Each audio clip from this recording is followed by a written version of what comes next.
Sophie Zienkiewicz, who was telling us all about her role as a volunteer for the Young Generation Network at the Nuclear Institution. So today is all about consigning coal to history, coal being so polluting and contributing to global warming, of course.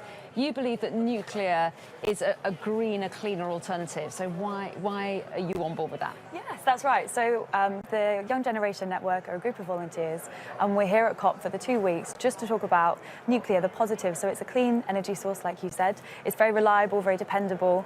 And actually, we really believe, as does the Intergovernmental Panel for the Committee of Climate Change, they released a report recently which says that actually there are 4 different scenarios, and nuclear energy is very, very present in all 4 of them. The problem is, though, isn't that the critics would say nuclear power stations are incredibly slow to build. They take a very, very long time. They're also incredibly expensive. So isn't that a problem? This climate emergency is happening right now, so it's very difficult to just get a nuclear power station up and running like that. Yeah, so the thing with nuclear power is that it's an incredibly long-lived energy source. So once we've built these power stations, they will be powering and hoping to achieve and reach net zero by 2050. So once they are up and running, we have a very reliable, very clean, very dependable source of energy for an incredibly long time. The problem is, I suppose we do need action now. So why wouldn't we just focus on renewables, which we know don't emit CO2?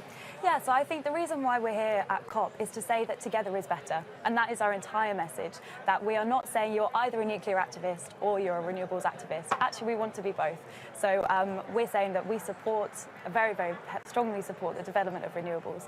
And hopefully nuclear can actually provide that sort of backbone to the energy economy in the UK and internationally, so that innovation of renewables can take place. And I don't know what the reaction you get as you go around, but for a lot of people, they associate nuclear with potential risk. They worry about disasters long in the past, Chernobyl, and they think about Fukushima more recently, and they are concerned about potential safety issues. Is that an issue or not? So I think there's a lot of misconceptions that exist around nuclear energy. And the whole reason why we're here is to have that open dialogue. We really want to be transparent, we want to be open, and as the next generation, that is the kind of ethos and the values that we want to take forwards. So we are really here to dispel those misconceptions. And how are you finding it here at COP? Are you finding that as you go around with your message, are you being listened to? Do you feel that their voices are being heard here outside of these big halls? Yes, it's absolutely incredible. The atmosphere is amazing. We've been working as volunteers, like I say, for the past year under our netzeronewsnuclear.com society. This is what we're working towards. So we're really, really appreciative that people are coming up to us, we're having conversations, and I think the way that we're pitching it is, do you have a curious question? Come and talk to us. And it's been really exciting to see that people are. And I'm so curious to know how you got involved in this as well. What inspired you to go and spread the word about nuclear power?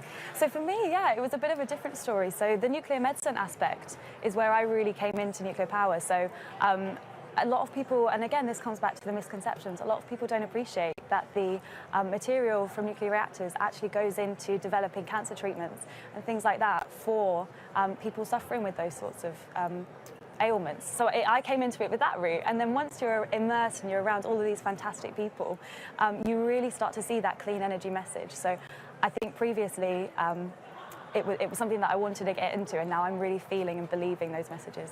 And there have been some announcements today concerning coal, and clearly, you know, that feeds into your message, if you like. If you want a greater reliance on nuclear, a move away from coal marries well with that. Are you encouraged by what you've heard?